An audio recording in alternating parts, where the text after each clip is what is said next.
महाराष्ट्र केसरी निवड चाचणी कुस्ती स्पर्धेत आजपासून सुरुवात। पैलवान रवींद्र आघाव यांचे उत्कृष्ट नियोजनातून 3 दिवसीय स्पर्धेस प्रारंभ। याबाबत अधिक वृत्त असे की महाराष्ट्र केसरी कुस्ती स्पर्धेसाठी देवपुरातील जवाहर नेहरू स्टेडियमवर आजपासून धुळे तालुका निवड चाचणी कुस्ती स्पर्धेस सुरुवात झाली।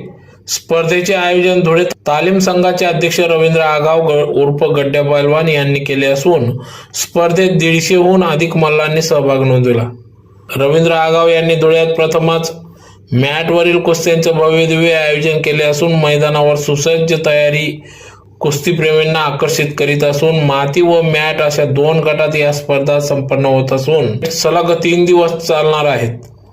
या कुस्तींच्या थरार सर्व मल्लांना पाहावयास मिळणार असून आज दिनांक 27 ऑक्टोबर 2023 रोजी या कुस्त्यांना